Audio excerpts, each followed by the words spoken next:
Big news coming in from Nepal right now, viewers. And that's a bit of news that India today had first given out. According to sources, Sushila Karki is all set now to take oath at the presidential palace tonight at 8:45 p.m. After the ceremony, she is expected to leave the premises immediately. Reports suggest that the decision comes in line with Gen Z protesters, which are said to have been accepted.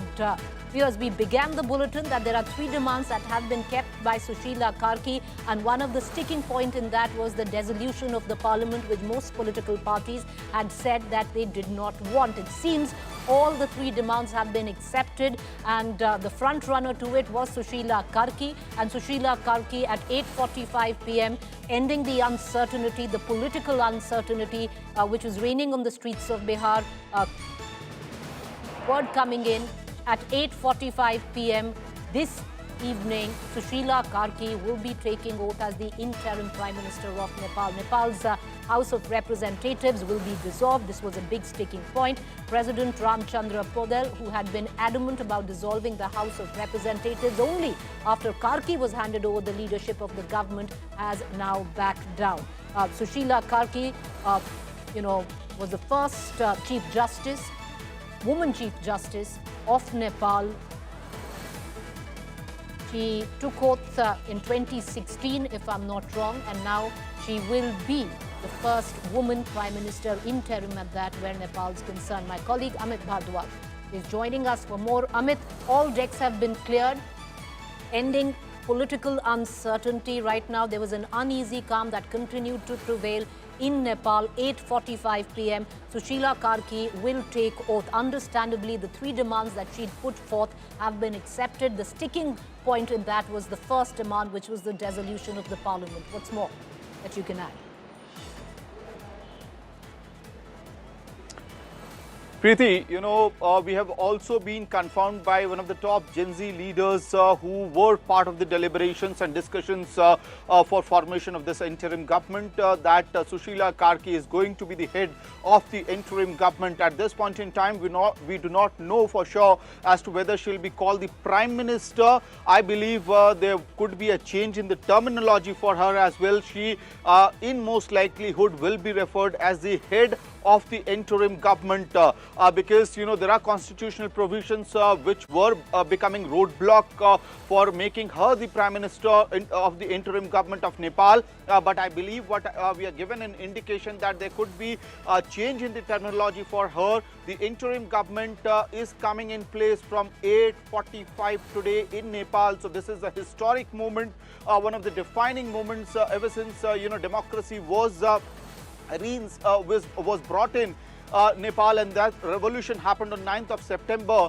This could be a defining moment from Nepal from here on. 8:45, Sushila Karki alone will be taking the oath as the head of the interim government at Sheetal Niwas, which is the presidential complex in Kathmandu, which had also witnessed the fury of the Gen Zs, by the way, on September 9th. Now, whether there will be other ministers in her cabinet, how is she going to run the government? The clarity on that is going to come out only in 24 hours to 48 hours. What we are given to understand that she might be given a bunch of members, teammates who would have expertise, domain expertise as far as the finance department, education, health, foreign affairs departments are concerned.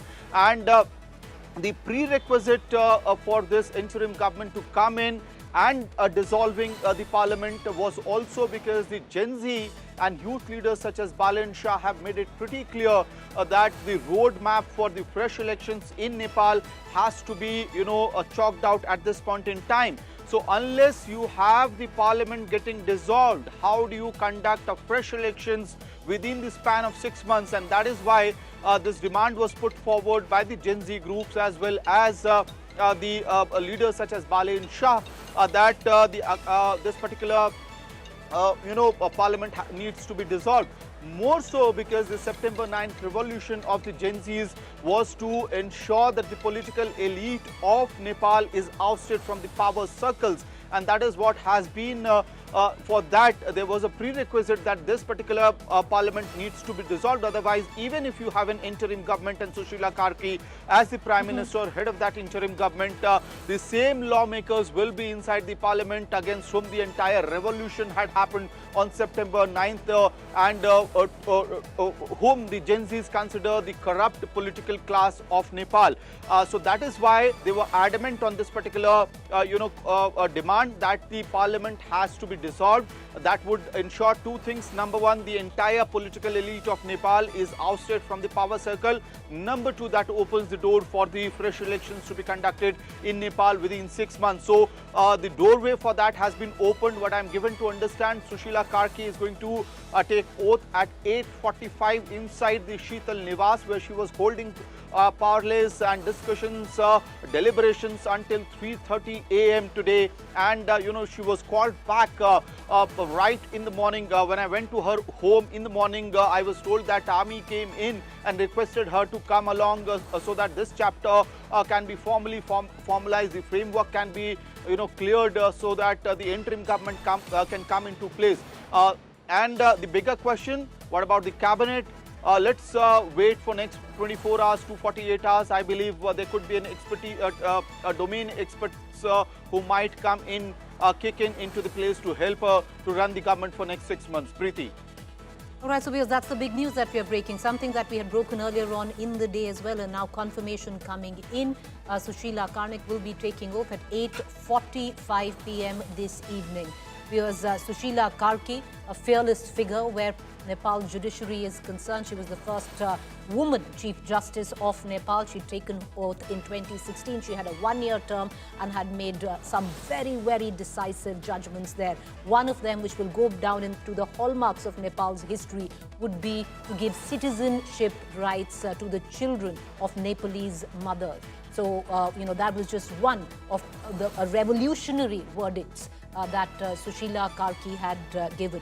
So what we've been given to understand right now, those three demands that had been kept by none other than Sushila Karki, one of those demands, which was a sticking point, especially with the other political parties, was the dissolution of parliament. And it does seem that point has been accepted, clearing the decks for at least immediate political stability. Will Sushila Karki take the appointment of an interim prime minister? As my colleague Amit pointed out, that might not be the case. There might be a different title that she might be given till the time elections are held where Nepal is concerned. But one thing is for sure, that 8:45 this evening, Sushila Karki takes oath as the head of the interim leadership of Nepal. India, of course, would be watching this very closely. Sushila Karki has a distinct India connect.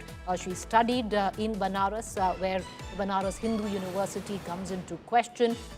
She also, at least her husband, by the nature of her husband, has a checkered past where India is concerned, was involved, viewers, at one point of time in a plane hijack, which is her husband, in a plane hijack which had Bollywood actor Mala Sinha on board. But all of that aside, Sushila Karki has also made, given out a statement that she respects and admires Prime Minister Modi. So vis-a-vis India, India has been closely watching the developments in Nepal.